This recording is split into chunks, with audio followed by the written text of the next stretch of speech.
Hello दोस्तों, कैसे हैं आप सब। स्वागत है आप सभी का कॉमिक वर्ल्ड 2.0 पर। तो चलिए दोस्तों, शुरू करते हैं वांटेड अली का अगला भाग।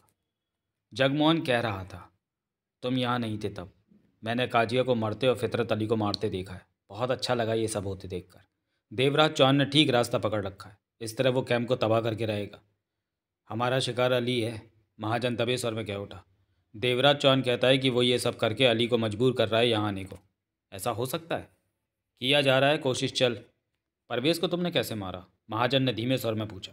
मैंने उसे संभलने का मौका नहीं दिया। पीछे से उसकी गर्दन बाहर लपेट कर झटका दिया तो उसकी गर्दन की हड्डी टूट गई।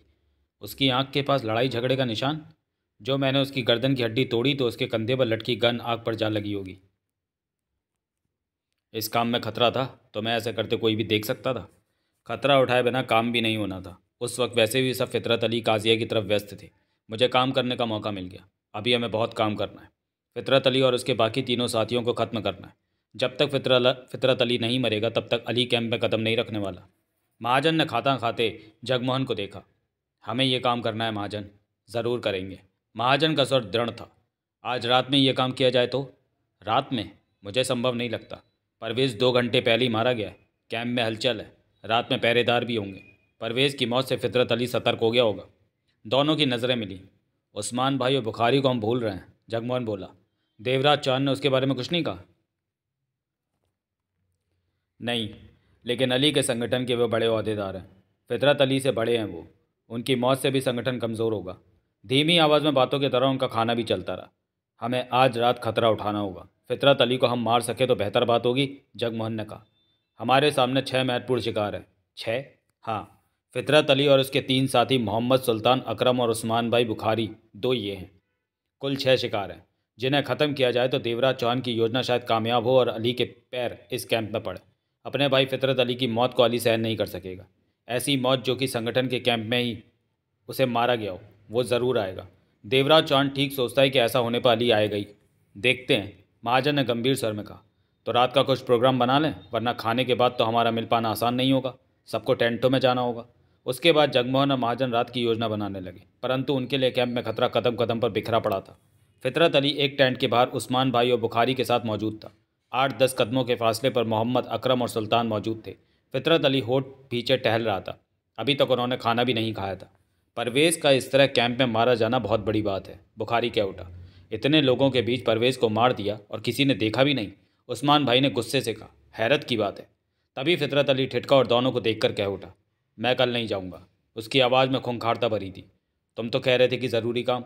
मैं परवेज़ के हत्यारे को बुरी मौत मारने के बाद ही वापस जाऊंगा, गुर्राया फितरत अली। उसे ढूंढोगे कैसे इतने लोगों में? जैसे भी हो ढूंढ निकालूंगा उसे, फितरत अली ने दांत किटकिटाए। यह आसान काम नहीं है फितरत अली, बुखारी ने गंभीर स्वर में कहा। मैं परवेज़ के हत्यारे को ढूंढ के रहूंगा, फितरत अली ने एक एक शब्द चबाकर कहा। बुखारी और उस्मान भाई की नज़रें मिली। एक के बाद एक रहमान की बातें सच हो रही हैं। उसने सही कहा था कि काजिया के विश्वासी आदमी कैंप में मौजूद हैं। काजिया को मैंने मौत दी तो उन्होंने परवेज़ को मार दिया, और किसी ने देखा भी नहीं। उस्मान भाई बोला, चुपके से यह काम कर दिया गया। फितरत अली, बुखारी ने गंभीर स्वर में कहा, तुम्हारे यहाँ रहने से तुम्हें भी खतरा हो सकता है। काजिया के विश्वासी लोग तुम पर भी बुरी नीयत से हमला कर सकते हैं।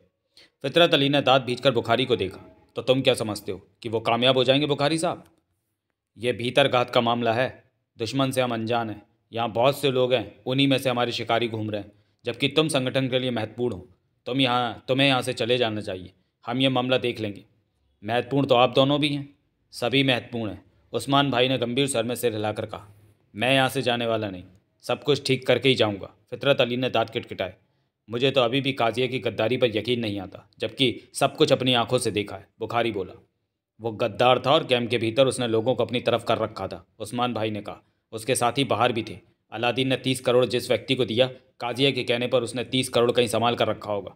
काजिया यकीनन लंबे समय से गद्दारी की राह पर चल रहा था। ऐसे काम 2 दिन में नहीं होते। एक बार हमें पता चल जाए कि बाहर 30 करोड़ लेने वाला काजिया के साथी कौन है, तो उन्हें भी वक्त आने पर यह बात भी पता चल जाएगी। अलादीन चला गया? हाँ, उसे जाने दिया। इस मामले में उसका कोई कसूर नहीं था।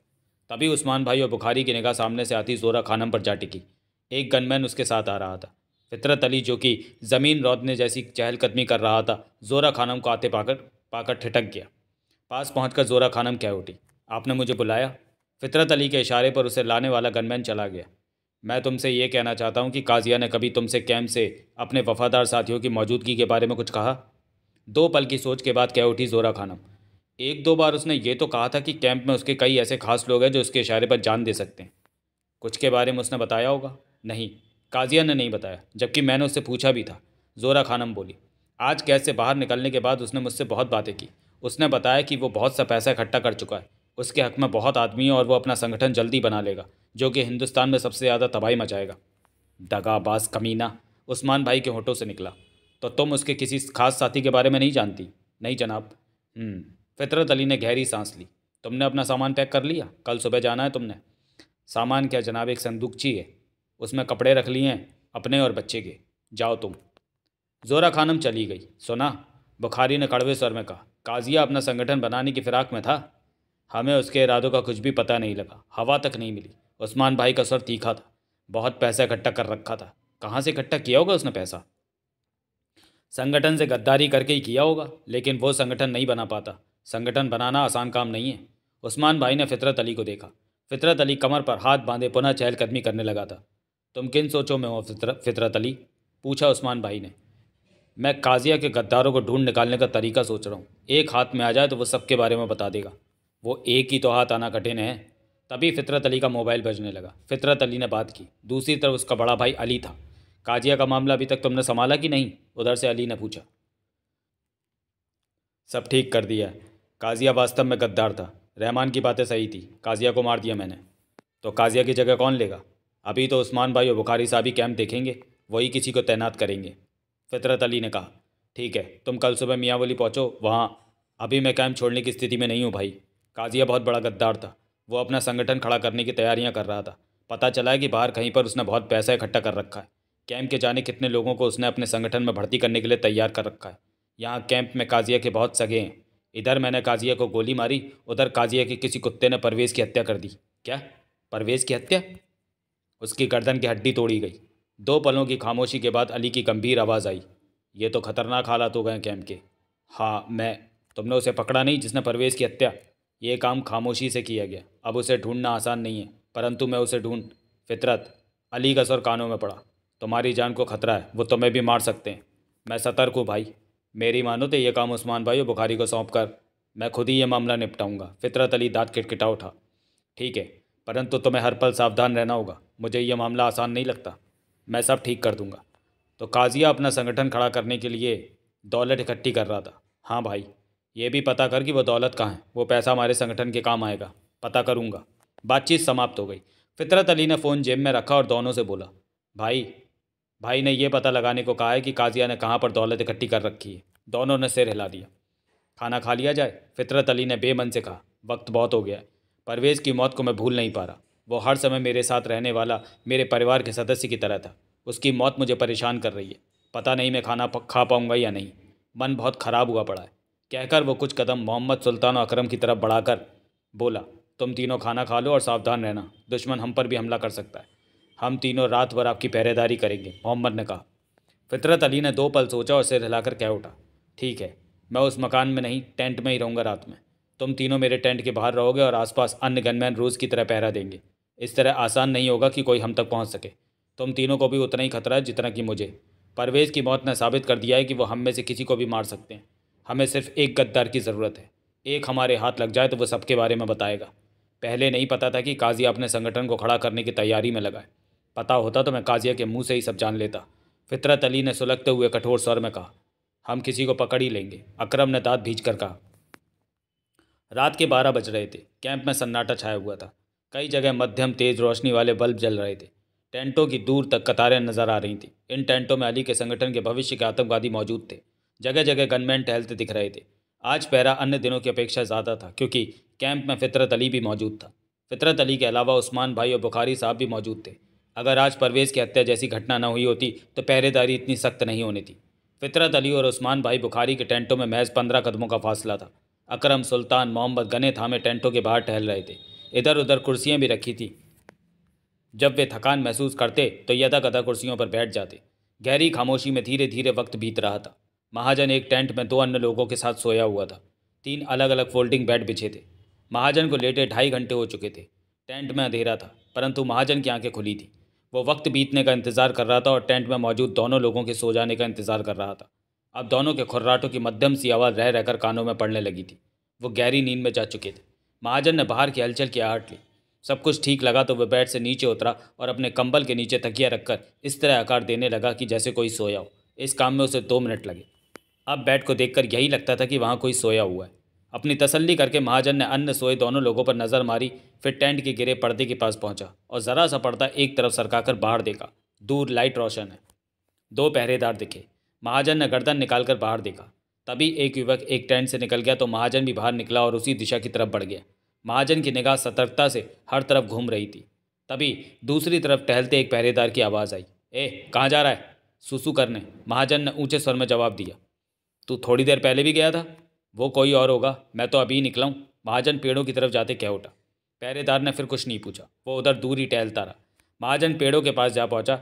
रात के इस वक्त वातावरण में ठंडक छाई हुई थी। तभी महाजन की निगाह उस युवक पर पड़ी जो पहले आया था। वो पेशाब करके वापस जा रहा था। महाजन ऐसे खड़ा हो गया जैसे सुसु कर रहा हो। वो युवक वापस चला गया। महाजन अपनी जगह से हिला और नजरें उठाकर एक पेड़ की तरफ देखा। आजा, जगमोहन की मध्यम सी आवाज़ कानों में पड़ी। कोई और तो नहीं आसपास? महाजन ने आहिस्ता से पूछा। नहीं। महाजन उसी पल आगे बढ़ा और पेड़ पर जा चढ़ा। एक ऊंची डाल पर जगमोहन मौजूद था। महाजन उसके पास पहुंचा। तेरे को आए कितनी देर हुई? महाजन ने पूछा। आधा घंटा हो गया, जगमोहन ने कहा। वो साला पहरेदार मुझे टोक रहा था कि मैं बार बार इधर जा रहा हूँ, महाजन ने मुंह बनाकर कहा। आज सर्दी ज़्यादा है, शायद कोई पहरेदार इस तरफ आया, महाजन ने पूछा। नहीं, अभी तक तो नहीं। 8-10 लोग ज़रूर आए इधर। अब हमें पहरेदार के आने का इंतज़ार करना होगा।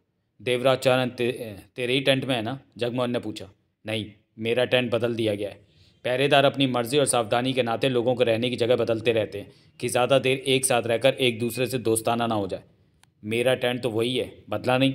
आज हमने बहुत कुछ करना है, महाजन गंभीर स्वर में बोला। हाँ, हम कर लेंगे, जगमोहन ने दृढ़ स्वर में कहा।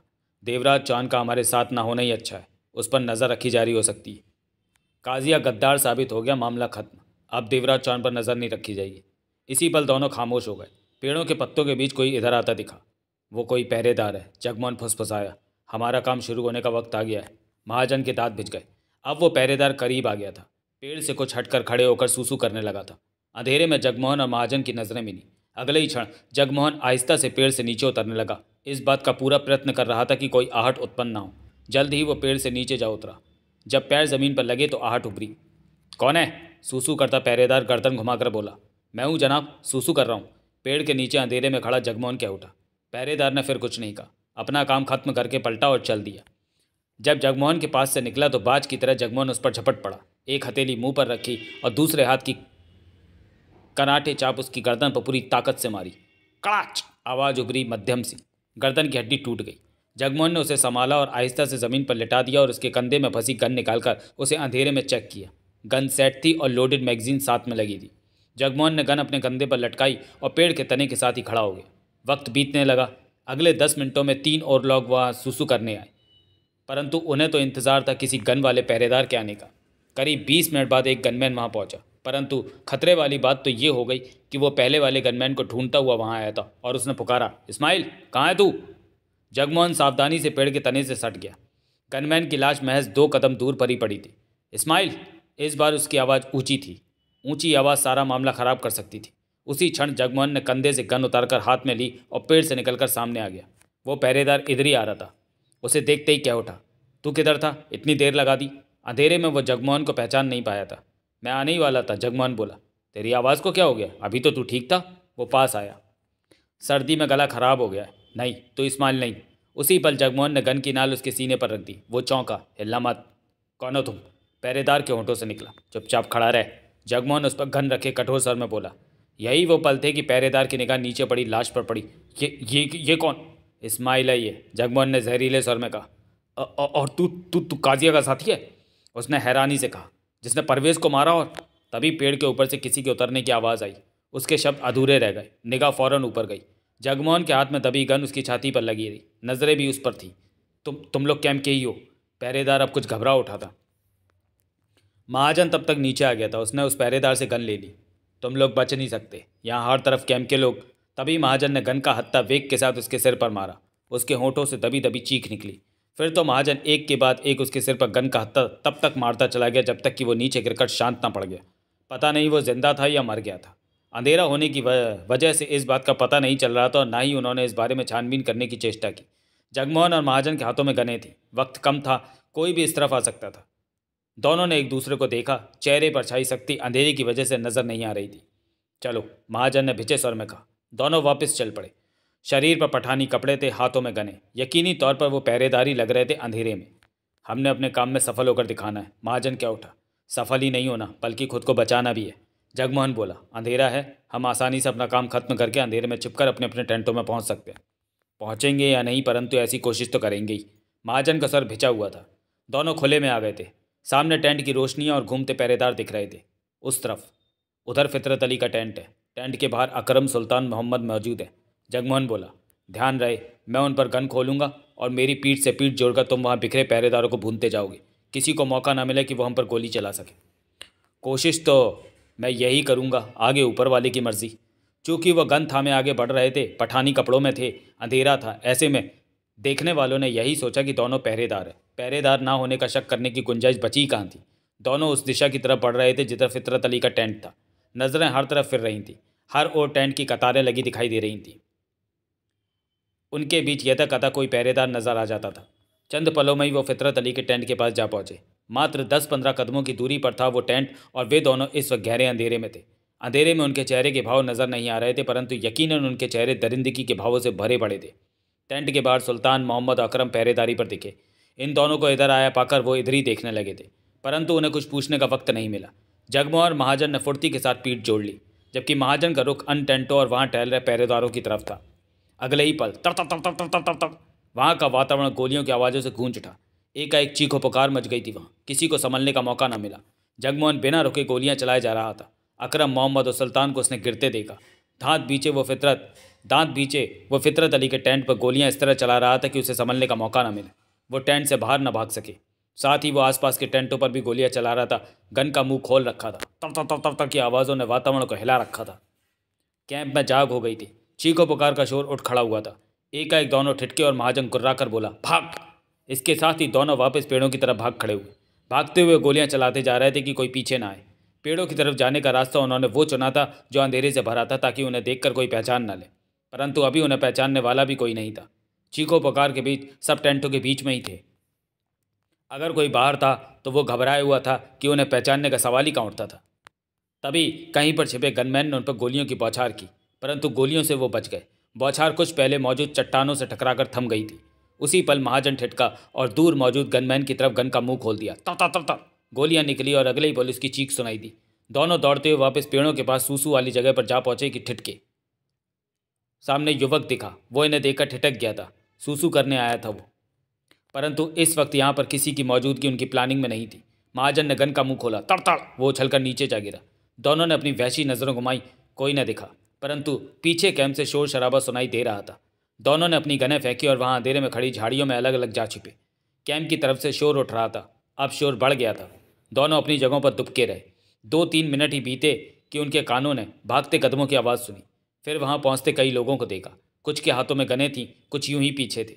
पीछे से और लोगों के आने की आवाज़ें भी आ रही थीं। गन वाले लोग भागते हुए आगे निकल गए थे। कुछ वहीं रहकर उन्हें ढूंढने की चेष्टा में लग गए थे। पीछे से और लोग भी आ गए। अधिकतर वो लोग थे जो ट्रेनिंग ले रहे थे। मौका देखते ही महाजन उठा और खामोशी से उन लोगों में शामिल हो गया। इसी तरह जगमोहन भी मौका पाकर झाड़ियों से निकला और उन लोगों में घुस गया। वे दोनों अब सुरक्षित हो गए थे। कैंप में शोर शराबा अपने शबाब पर था। रात जलने वाली रोशनी पर्याप्त नहीं थी तो कैंप के कर्मचारी हाथों में टॉर्च लिए दौड़े फिर रहे थे। हाथों में गने लिए नए गनमैन नजर आने लगे थे। टेंटों से लोग बाहर आ गए थे। शोर में किसी को किसी की बात समझ नहीं आ रही थी, परंतु हर कोई दूसरे से पूछ रहा था कि क्या हुआ, क्या हुआ। जगह जगह लाशें बिखरी थीं। टेंटों के भीतर लाशें थीं। जहाँ तक गोलियां गई थीं वहाँ लाशें बिछ गई थीं। कैंप में कोहराम मचा था। धीरे धीरे कैंप के लोग और नए गनमैन फितरत अली के टेंट की बाहर पहुँचने लगे थे। ये खबर फैल गई थी कि फितरत अली को गोलियां लगी हैं। अकरम सुल्तान और मोहम्मद टेंट के बाहर मरे पड़े थे। गनमैनों की लाशें इधर उधर फैली थी, जो कि अब नज़र आ रही थी। हर कोई जान लेना चाहता था कि क्या हमला करने वाले पकड़े गए, वो कौन थे, कैंप के ही लोग थे या बाहर से आए थे, परंतु इन सवालों का जवाब देने वाला कोई नहीं था। फायरिंग की आवाज़ सुनते ही एक टेंट में सोया देवराज चौहान चौंक कर खड़ा हो गया था। उसे छोटे से एक अलग टेंट में ही रखा गया था और उसकी निगरानी पर एक पहरेदार था। गोलियों की आवाज़ें अभी आ रही थीं। देवराज चौहान बाहर निकला और पहरेदार से पूछा, क्या हुआ? पता नहीं, पहरेदार ने घबराए स्वर में कहा। उधर गोलियां चल रही हैं। देवराज चौहान इस फायरिंग से भारी तौर पर उलझन में था कि ये कौन कर रहा है। उसका दिल नहीं माना कि यह हरकत महाजन जगमोहन की होगी। मैं देखता हूँ, कहकर देवराज चौहान आगे बढ़ा। तुम यहीं रहो, वहाँ गोलियां चल रही हैं, शायद कैंप में हमला हुआ है, तुम्हें वहाँ जाना चाहिए। पहरेदार अनिश्चिंत सा खड़ा रहा। तुम मत जाओ, लेकिन मैं हमलावरों को जवाब दूंगा, कहते देवराज चौहान आगे बढ़ गया। पहरेदार भी पीछे चल पड़ा, परंतु वह बीच रास्ते में इधर उधर हो गया था। देवराज चौहान सावधानी से आगे बढ़ता, जब गोलियां चलने की वाली जगह पर पहुंचा तो तब तक गोलियां चलनी बंद हो गई थी। परंतु देवराज चौहान ये देख चुका था कि गोलियां फितरत अली के टेंट को निशाना लेकर चलाई गई हैं, लेकिन यह जुदा बात थी कि आसपास के टेंट भी गोलियों की जद में आ गए थे। तभी उसने अंधेरे में दो लोगों को एक तरफ भागते देखा। वो रह रहकर फायरिंग भी कर रहे थे। फितरत अली के टेंट के बाहर लाशें बिखरी पड़ी थी। देवराज चौहान तुरंत टेंट के भीतर प्रवेश कर गया। अंधेरा होने की वजह से कुछ दिखा नहीं। जनाब, देवराज चौहान ने पुकारा। हल्की सी करहा देवराज चौहान के कानों में पड़ी। देवराज चौहान टेंट में अंधेरे में देखने का प्रयत्न कर रहा था। जनाब, अभी गोलियां चली तो मैं आया, आप ठीक तो हैं? देवराज चौहान पुनः बोला। रहमान, फितरत अली की धीमी आवाज़ कानों में पड़ी। अच्छा हुआ जो तुम आ गए, मुझे मुझे गोलियां लगी। देवराज चौहान की आंखें अंधेरे में देखने की अभ्यस्त हो गई। फितरत अली नीचे गिरा पड़ा था बेड से। देवराज चौहान उसके पास जा पहुंचा। जनाब, आप ठीक तो? टांग में 2 गोलियां लगी हैं, बहुत दर्द हो रहा है। ओह, अभी सब ठीक हो जाएगा। मैं तुम्हारा कहना सही था कि काजिया के मरते ही कैंप में मौजूद उसके आदमी हमें मारने की कोशिश करेंगे। देवराज चौहान पाँव के दम पर फितरत अली के पास बैठ गया। फितरत अली नहीं देख सका कि देवराज चौहान के चेहरे पर मौत की मुस्कान बिखरी है। हमलावर चले गए हैं।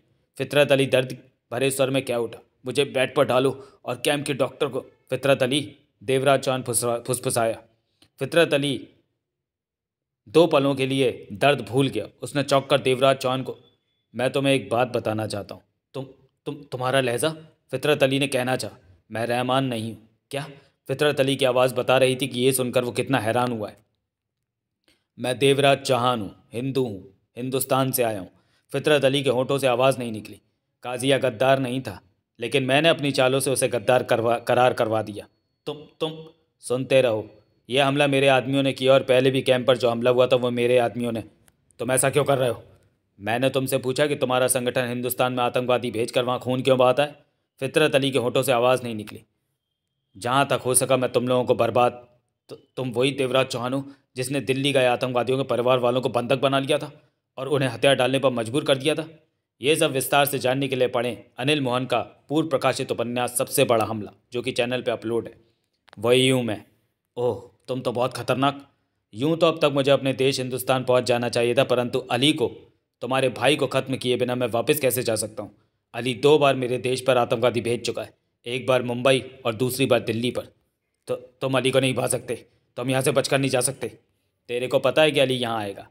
देवराज चौहान ने दरिंदगी भरे स्वर में कहा। नहीं, वो यहाँ नहीं आएगा, बदहवास सा फितरत अली कह उठा। वो तेरी मौत की खबर सुनकर आएगा। ओह नहीं, मैं। तभी देवराज चौहान के दोनों हाथ उसकी गर्दन पर टिके और दांत भींचे देवराज चौहान ने उसकी गर्दन को खास अंदाज में झटका दिया। कड़ाच! गर्दन की हड्डी टूट गई। फितरत अली का शरीर जोरों से तड़पा, फिर शांत पड़ता चला गया। देवराज चौहान ने उसकी गर्दन छोड़ी और उठते हुए टेंट की पिछली तरफ से बाहर निकल गया। फितरत अली को टेंट के भीतर मरा पाया गया। बाहर मोहम्मद अकरम सुल्तान की लाशें मिली।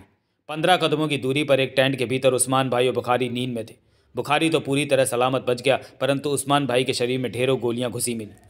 इसके अलावा बाहर पहरेदार गोलियां चलने की वजह से मारे गए और 25 के करीब वो युवक मरे जो टेंटों के भीतर सोए हुए थे और आतंकवादी बनने की ट्रेनिंग ले रहे थे। हर तरफ लाशें और खून था। अंधेरे की वजह से कम नज़र आने की वजह से दहशत कम थी अभी, परंतु जितनी दहशत थी वही कैंप वालों को कपा देने के लिए काफ़ी थी। बुखारी टेंट में मौजूद थर थर काँप रहा था। वो कभी सोच भी नहीं सकता था कि कैंप के लोगों को इस तरह मारा जा सकता है। उसे यकीन था कि ये सब काम काजिया के उन हमदर्दों ने किया जो कैंप में मौजूद हैं। उस्मान भाई की मौत उसके लिए बहुत बड़ा झटका थी, क्योंकि उस्मान भाई के साथ वो 6 सालों से काम कर रहा था। बुखारी खुद को पागल सा महसूस कर रहा था। जब 2 गनमैन उसके टेंट में आए तो उसे होश आया। जनाब, अब सब ठीक है, आप बाहर आ सकते हैं। सब ठीक है? क्या ठीक है? बुखारी के होठों से निकला। उस्मान भाई तो मर गया, ये देखो। बाहर और भी बहुत लाशें हैं जनाब, दूसरा बोला। अब आप ही को सब कुछ संभालना है। फितरत अली, वो जनाब, फितरत अली भी इस हमले में शहीद हो गए। मोहम्मद अकरम और सुल्तान भी नहीं रहे। 30-35 और लोग भी मारे गए। बहुत दहशत हो चुकी है कैंप में। और तुम कहते हो कि सब ठीक है? पहरेदारों ने कुछ नहीं कहा। वो पकड़े गए गोलियां चलाने वाले? उन्हें ढूंढा जा रहा है। वो पेड़ों की तरफ भाग गए थे। हमारे आदमी पीछे गए। बुखारी लुटा पिटा सा बैठा रहा। गोलियां चलाने वालों की पहचान हुई? बुखारी ने पूछा। अभी उनके बारे में कोई खबर नहीं है। बुखारी उन दोनों पहरेदारों के साथ टेंट से बाहर निकला। घबराहट से बुरी हालत थी बुखारी की। इस वक्त तो उसे अपने बच जाने का यकीन नहीं आ रहा था। बुखारी कैंप के हालातों का जायजा लेने लगा। हर कदम पर उसे लाश नजर आ रही थी। फितरत अली की लाश भी उसने देखी। सब लाशें देखी। मौत ही मौत थी हर तरफ। पागल सा हुआ बुखारी कैंप के लाशों को और टेंटों में हुए छेदों को ही देखता फिर रहा था। महाजन अपने टेंट में पहुंचा कि भीतर प्रवेश करते ही ठिठक गया। उसका बिस्तर बिखरा पड़ा था। जैसे वो बिस्तर को सेट करके गया था, नीचे तकिए को इस तरह रखा गया था कि देखने वाले को लगे कि वो नींद में, परंतु अब वो सारी सेटिंग खुर्द बुर्द हुई पड़ी थी। इस टेंट में 3 फोल्डिंग बेड बिछे थे। एक तो खाली था, जाहिर था कि उस पर सोने वाला बाहर गया, लेकिन दूसरे बेड पर टांगे लटकाई एक युवक बैठा था और अब उसे देखने लगा था। महाजन ने कंधों को हल्का सा झटका दिया और बेड पर आ बैठा। वो युवक अभी भी महाजन को घूर रहा था। कुछ दूर जल रहे बल्ब की मध्यम सी रोशनी की लकीर टेंट के भीतर तक आ रही थी, जिसमें कि वो एक दूसरे के सायों को स्पष्ट देख पा रहे थे। क्या बात है? महाजन बोला। वो जान गया था कि युवक को उस पर कुछ शक है। बाहर गोलियां चली तो मैं उठ गया। उस बिस्तर पर सोने वाला भी उठ गया, लेकिन तुम नहीं उठे। वो बाहर निकल गया तो मैंने तुम्हारा कंबल यूं ही उठाकर देखा तो नीचे तकिया पड़ा था। तुम नहीं सो रहे थे। तो क्या हो गया? महाजन मुस्कुराया। तुम कहाँ गए थे? सूसू करने? कंबल के नीचे तकिया रखकर? उसने तीखे स्वर में कहा। तो क्या हो गया? तुम ठीक आदमी नहीं हो। क्या तुम काजिया के साथियों में हो जिन्होंने कैंप पर हमला किया? दिमाग खराब हो गया तुम्हारा? महाजन ने मुंह बनाया। मुझे लगता तो तुम ही हो। उनमें से एक तुम हो। मुझे तुम पर शक है। महाजन उसे देखने लगा। ये खतरे वाली बात हो गई थी। कंबल के नीचे तकिया रखा होने के कारण इसे शक हुआ था। तुम पागल हो। वहम हो गया तुम्हें कि तुमने कंबल के नीचे तकिया क्यों रखा? अपना बिस्तर ऐसे क्यों बनाया कि लगे कोई सो रहा है? मैंने हिंदुस्तानी फिल्म देखी थी, उसमें हीरो ऐसा करके ही बाहर जाता है और मर्डर करके वापस आ जाता है। किसी को उस पर शक नहीं होता। मुझे पूरा विश्वास है कि बाहर जो हमला हुआ उसमें तुम शामिल थे। मैं सूसू करने गया था। महाजन ने लापरवाही से कहा। यह बात तुम और किसी से कहोगे तो वो तुम्हारा मजाक उड़ाएंगे, सब हंसेंगे तुम पर। तुमने कंबल के नीचे तकिया क्यों रखा? अपना बिस्तर इस तरह क्यों बनाया कि लगे कोई वहाँ है? यूं ही? मैं तुम्हारी बातों में बेवकूफ़ नहीं। तो तुम ये बात किसी और को बताओगे? महाजन का स्वर बेहद शांत हो गया। हाँ, तुमने ही बाहर हमला किया ना? महाजन उसे देखता रहा। तुमने ही किया है? एकाएक महाजन ने बैठे ही बैठे उस पर छलांग लगाई और उसे लिए उसके ही बेड पर गिर गया। उस युवक को कुछ भी कहने का मौका नहीं दिया और महाजन का एक हाथ उसकी गर्दन पर दबता चला गया। युवक खुद को आज़ाद कराने के लिए झटपटाया। महाजन का हाथ गले से हटाना चाहा, परंतु वह सफल नहीं हो सका। गला दबने की वजह से कोई आवाज़ भी नहीं निकाल सका। वो बुरी तरह छटपटाने लगा, टांगे मारने लगा। हाथ से वो गले पर टिका महाजन का हाथ दूर कर देना चाहता था, परंतु उसे ज़रा भी सफलता नहीं मिली अपनी कोशिश में। 2 मिनट लगे कि उसका छटपटाना शांत पड़ता चला गया। फिर वो पूरी तरह शांत पड़ गया। आंखें फट चुकी थी उसकी। महाजन ने उसका गला छोड़ा और उस पर से उठ खड़ा हुआ। नीचे उतर आया। वैशी भाव से भरा था महाजन का चेहरा। भिचे दांत, आंखों में क्रूरता के भाव। युवक का गला दबाते वक्त उसे सिर्फ इसी बात का डर था कि कोई टेंट में ना आ जाए, परंतु ऐसा कुछ नहीं हुआ। महाजन ने खुद को संभाला और टेंट से बाहर निकल गया। बाहर हर तरफ शोर हुआ पड़ा था। बुखारी के आदेश पर लाशों को एक बड़े टेंट में इकट्ठा किया जा रहा था। बुखारी माथा थामे कुर्सी पर खुले में बैठा था। आधी रात का वक्त हो रहा था, परंतु कैंप में हलचल मची हुई थी। लाशों को खुले से इकट्ठा करके एक बड़े टेंट में रखा जा रहा था कि लाशों को बार बार देखकर कैंप वालों का हौसला कम न हो। महाजन वाले टेंट में एक युवक की लाश मिलने की खबर सुनकर बुखारी खुद उस टेंट में होकर आया था। उस टेंट में लाश मिलने की खबर तब फैली जब उस टेंट में रह रहा तीसरा युवक महमूद खान अपने टेंट में गया था और उसने लाश देखी। उस लाश को देखते ही बुखारी समझ गया कि उसका गला घोंटकर मारा गया। बुखारी देर तक उस लाश को देखता रहा और सोचता रहा कि अभी जो कैंप में हुआ, क्या उसका वास्ता इस लाश से हो सकता है? आखिरकार वो लाश उसने टेंट में ही रखने को कहा और महाजन, महमूद खान और को दूसरा टेंट दे दिया गया। बुखारी को महसूस हो रहा था कि जैसे ये कैंप तबाह होता जा रहा है। इस समय उसके सामने सबसे बड़ी समस्या अली की थी कि कैसे उसे उसके भाई फितरत अली की मौत की खबर दे। फितरत अली की लाश उसी के ही टेंट में पड़ी थी, परंतु खबर तो देनी ही थी। यहाँ के हालातों के बारे में बताना ही था। बुखारी ने मोबाइल निकाला, अली के नंबर मिलाए। दिल धाड़ धाड़ बज रहा था बुखारी का। किस मुंह से अली को फितरत अली की मौत की खबर देगा? दूसरी तरफ बेल जा रही थी। फिर अली की आवाज़ कानों में पड़ी। हेलो जनाब। बुखारी को होंठ हिलाने कठिन पड़ रहे थे। बुखारी साहब, बहुत बुरा हुआ अली। बुखारी ने बेहद परेशानी से कहा। क्या बुरा हुआ? तुम तो मुजफ्फराबाद के कैंप में हो ना? हाँ मैं। फितरत भी वही है। उसने मुझे बताया था कि सब ठीक कर दिया उसने। अब क्या हो गया? मेरे ख्याल में काजिया के खास लोग कैंप में मौजूद हैं जिन्हें काजिया की मौत का बहुत दुख है। वो काजिया की मौत का बदला ले रहे हैं। वो काजिया की मौत का बदला? तुम ठीक से कुछ बता नहीं रहे हो बुखारी। फितरत अली को मार दिया गया जनाब। अली की आवाज़ नहीं आई। जनाब सुन रहा हूँ। अली का गुर्राता सर उसके कानों में पड़ा। तुम कह रहे हो कि मेरे भाई को किसी ने मार दिया? जी किसने? अभी कुछ समझ में नहीं आ रहा कि क्या हुआ। पता चला कि गनों के साथ अचानक ही दो लोग कैंप में दिखे और फितरत अली के टेंट के बाहर पहुंचकर गोलियां बरसाने लगे। मोहम्मद अकरम सुल्तान भी मारे गए। उस्मान भाई भी नहीं रहा। 30 से ज़्यादा ट्रेनिंग लेने वाले और पहरेदार मारे गए। यहाँ हर तरफ दहशत ही दहशत है। और वो दोनों पकड़े नहीं गए। अली का खतरनाक स्वर बुखारी के कानों में पड़ा। नहीं, मेरे ख्याल में वो पकड़े भी नहीं जाएंगे। हमला हुए 2 घंटे बीत चुके हैं। उन्हें खोजने वाले खाली हाथ वापस आ चुके हैं। मेरा अपना ख्याल है कि वो सिर्फ 2 नहीं थे, उनके और भी साथी थे। वो कैंप के लोग थे या बाहर से आए थे? अभी कुछ नहीं पता। यहाँ किसी को अभी ठीक से होश नहीं है जनाब अली। सबकी बुरी हालत हो। मेरा भाई मारा गया बुखारी। मुझे दुख। हमारे कैंप के बहुत से लोग मारे गए। तुम उनकी संख्या 30 से ज़्यादा बता रहे हो? जी जनाब, मुझे सबका बहुत दुख। सब पर नज़र रखो, मैं कल आ रहा हूँ। कल आप खुद आ रहे हैं जनाब? हाँ, मुझे आना ही होगा। जिसने मेरे भाई को मारा उसे मैं नहीं छोड़ूंगा। मैं उसे यहाँ के हालात बहुत ख़राब है जनाब, मैं तो। परंतु अली ने उधर से फ़ोन बंद कर दिया था। बुखारी ने सूखे ऑटो पर जीप फेरी और फ़ोन वाला हाथ नीचे कर लिया। उसे कुछ समझ नहीं आ रहा था कि क्या करे। आंखों में नींद थी पर वो मस्तिष्क सोने को तैयार नहीं था। खलबली मची हुई थी सिर में। तभी बुखारी के मोबाइल फ़ोन की बेल बज उठी। बुखारी ने हड़बड़ाकर कॉल अटेंड की। हेलो बुखारी। अली की आवाज़ कानों में पड़ी। मैं आ रहा हूँ, यह बात किसी को बताना नहीं। जी, लेकिन तुम जब आओगे तो सबको पता चल ही जाएगा कि? किसी को पता नहीं चलेगा। बुखारी उसी पर हड़बड़ा कर खड़ा हो गया। किसी को पता नहीं चलेगा? ये कैसे हो सकता है कि तुम आओ और किसी को पता ना चले कि तुम? मैं कल आ रहा हूँ, तुम ये बात किसी को बताना नहीं, कहकर अली ने फ़ोन काट दिया। बुखारी असंयत सा खड़ा रह गया कुछ पल। अली के शब्द उसके कानों में पड़ रहे थे। अली आएगा और किसी को उसका पता नहीं चलेगा? तभी सामने से देवराज चौहान आता दिखा। बुखारी ने गहरी सांस ली और फ़ोन जेब में डालते कुर्सी पर बैठ गया। उस्मान भाई की कमी उसे बहुत खल रही थी। वो होता तो बात करके दिल का बोझ उससे हल्का कर लेता था। देवराज चौहान पास पहुंचकर ठिठका और कह उठा, ये क्या हो गया जनाब? बहुत बुरा हुआ रहमान, बुखारी ने परेशान स्वर में कहा। किसने किया ये सब? क्या बाहर से आए थे हमला करने वाले? मुझे नहीं लगता कि बाहर से आए होंगे। बुखारी को महाजन के टेंट में पड़ी युवक की लाश की याद आई। हमला करने वाले कैंप के ही हो सकते हैं। काजिया के साथी? शायद। बुखारी ने व्याकुल निगाहों से देवराज चौहान को देखा। मुझे लगता है और भी गड़बड़ होने वाली है। वो कैसे जनाब? एक टेंट में एक युवक की लाश मिली है, उसका गला घोटा गया। हाँ, ये तो मैंने भी सुना है। मेरा दिल कहता है कि उसकी मौत का संबंध अवश्य इस हमले से ही है। क्या वो टेंट में अकेला था? 2 और थे। तो इस बारे में उनसे पूछिए जनाब, उन्हें पता होगा कि। पूछा था। वो कहते हैं कि फायरिंग की आवाज़ें सुनकर वो टेंट से बाहर आ गए। मरने वाले के साथ क्या हुआ वो नहीं जानते। ओह, परंतु मुझे तो फितरत अली साहब की मौत का बहुत दुख है। बुखारी ने दांत भींच लिए। अब इतनी लाशों का हम करेंगे क्या? बुखारी गुस्से में बल खाता रहा, जबकि देवराज चौहान जानना चाहता था कि बुखारी अब क्या कदम उठाने जा रहा है। हैरानी है जनाब कि कैंप में कोई भी उन्हें पकड़ नहीं सका, जबकि वो सिर्फ 2 थे। देवराज चौहान बोला। उन्हें पकड़ने वाले तो तब मर रहे थे। कैंप के बाकी पहरेदार ड्यूटी ना होने की वजह से नींद में थे। जब तक वे संभले वो खिसक चुके थे। बुखारी ने झल्लाए हुए तीखे स्वर में कहा, आप तो कहते हैं कि हमला करने वाले कैंप में से ही थे, तो वो कहाँ गायब हो गए? किसी ने उन्हें देखा क्यों नहीं?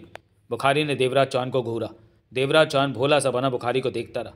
सब टेंटों से बाहर आ गए थे और वो आसानी से वापस उसी भीड़ में आ मिले होंगे। ओह, देवराज चौहान ने भोलेपन से सिर हिलाया। बुखारी ने पुनः अपना माथा पकड़ लिया। आप बहुत परेशान लग रहे हैं जनाब।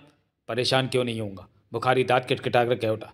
कैंप पर इतना बड़ा हमला हुआ है, फितरत अली मारा गया, साथ में 30 से ऊपर लोग मारे गए, और तुम कहते हो कि मैं परेशान क्यों हूँ? जाओ यहाँ से। अभी किसी से भी बात करने का मेरा मन नहीं है। देवराज चौहान शराफत से बुखारी के पास से हट गया। रात 3 बजे ही बुखारी को खबर मिल गई कि पेड़ों की तरफ 2 गनें पड़ी हैं और 3 लाशें हैं वहाँ। तब बुखारी ने 2 गनमैन वहाँ लगा दिए कि कोई छेड़छाड़ ना करे। वो सुबह उजाले में ये सब देखेगा। बेचैनी और परेशानी से भरा बुखारी एक खाली टेंट में पड़े बेड पर जा लेटा था। आंख लगी भी और नहीं भी लगी। बंद आंखों के पीछे फितरत अली, मोहम्मद अकरम सुल्तान और उस्मान भाई के अलावा अली के चेहरे घूमते रहे। अली के बारे में मन में यही विचार आता रहा कि वो कल आ रहा है, परंतु कहता है कि उसके आने का किसी को पता नहीं चलेगा। ये कैसे होगा? बुखारी के मस्तिष्क में आग जल रही थी इस समय। उसे पूरा भरोसा था कि रात हमला करने वाले कैंप में से ही कोई 2 थे। दिन निकल आया, उजाला फैल गया। बुखारी उठा और हाथ मुंह धोया। रात के हमले और लाशों के निशान खून के रूप में नजर आ रहे थे। हर तरफ खून ही खून बिखरा दिखाई दे रहा था। हर तरफ जैसे मनुष्य से ही दिखाई दे रही थी। बुखारी ने 4 गनमैनों को साथ लिया और उधर पेड़ों के पास जा पहुंचा। वहाँ 3 लाशें थीं। एक युवक की लाश थी और 2 पहरेदारों की लाशें पड़ी थी। कुछ दूरी पर इधर उधर 2 गनें बिखरी पड़ी थी। बुखारी के चेहरे पर सख्ती नजर आ रही थी। वो गनमैनों से बोला, ये गनें चेक करो, खाली हैं या भरी हुई? दो गनमैनों ने आगे बढ़कर गनें चेक की। दोनों गनों की मैगजीन लगभग खाली थी। यह पता चलते ही बुखारी बोला, रात वाले दोनों हमलावर कैंप के ही लोग हैं। गोलियां चलाने के बाद वो इधर आए, गनें फेंकी और छिप गए। जब बाकी लोग उनकी तलाश में इधर आए तो उनमें शामिल हो गए। इस वक्त भी वो कैंप में ही मौजूद हैं। तो कैसे पता लगाएं कि वो कौन थे? गनमैन बोला। अभी मैं कुछ नहीं कह सकता, बुखारी ने झल्ला कर कहा। यह बहुत ही गलत हो रहा है। कैंप में काजिया के आदमी हैं जो उसकी मौत का बदला ले रहे हैं। इस तरह तो कैंप बर्बाद ही हो जाएगा। अब क्या किया जाए जनाब? इन लाशों को उठाकर टेंट में रखो। इस तरह लाशें इधर उधर पड़ी रहेंगी, ये ठीक नहीं रहेगा। बुखारी ने कहा, मैं अब वो लाश देखना चाहता हूँ जो कि रात टेंट में पाई गई। बुखारी ने टेंट पर पड़ी उस लाश को देखा। उसकी गर्दन की हड्डी टूटी हुई थी। बुखारी कई पलों तक उस लाश को देखता रहा। इस टेंट में रात कौन कौन रह रहे थे?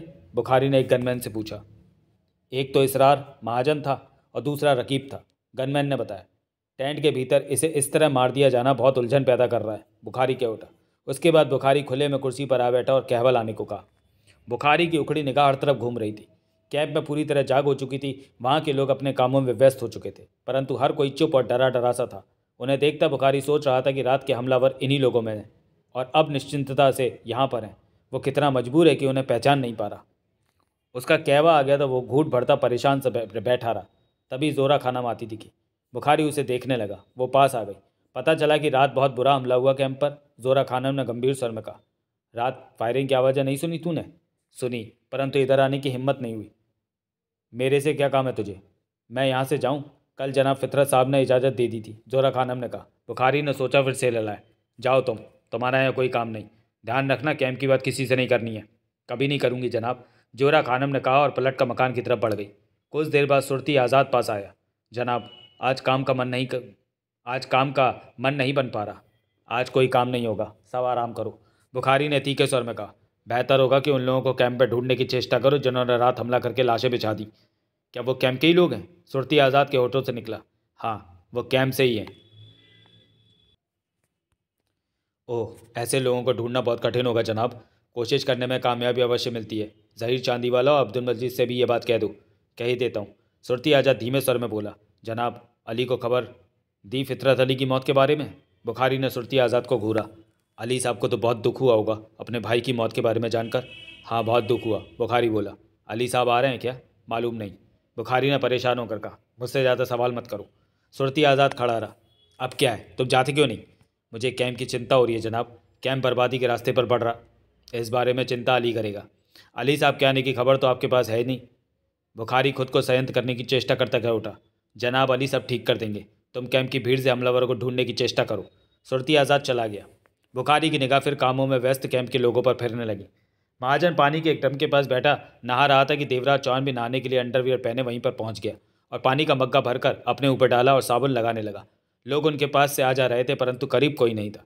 चंद कदमों के फासले पर दूसरे ड्रम के पास दो लोग नहा रहे थे। रात बढ़िया किया हमने, महाजन धीमे स्वर में कह उठा।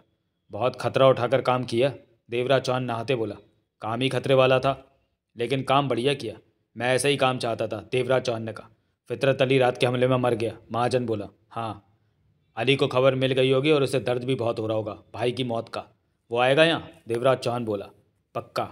पक्का, वो तो मैं पहचान लेगा, महाजन ने कहा। तो मैं टीवी पर ज़रूर देखा होगा उसने। ये सब विस्तार से जानने के लिए पढ़ें अनिल मोहन का उपन्यास सबसे बड़ा हमला।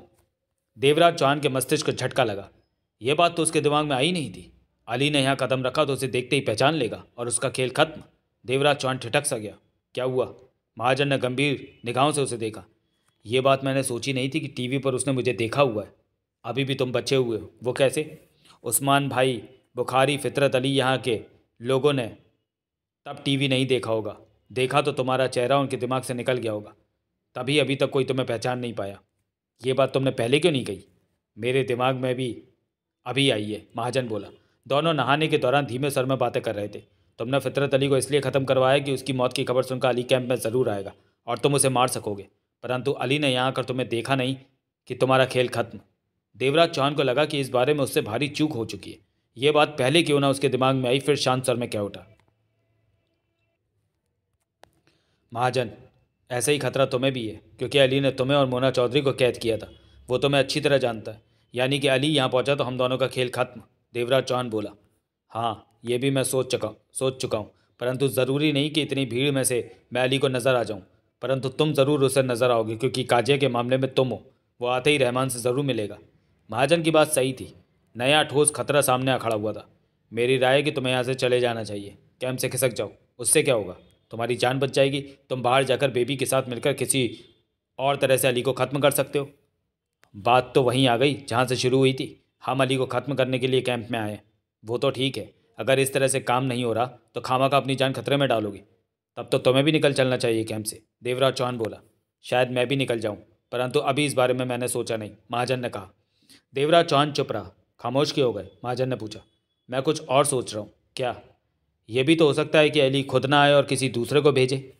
तो क्या इस बात का इंतज़ार करें कि अली आता है या नहीं? महाजन बोला। मेरे ख्याल में तो इंतज़ार कर लेना चाहिए। अगर आता भी है तो शायद उसे ख़त्म करने का मौका मिल जाए हमें, देवराज चौहान ने कहा। खतरा ज़्यादा लगा तो हम यहाँ से निकल जाएंगे। तो चलिए दोस्तों, वीडियो को यहीं समाप्त करते हैं और मिलते हैं वांटेड अली के अगले भाग में अगले वीडियो में। तब तक के लिए धन्यवाद।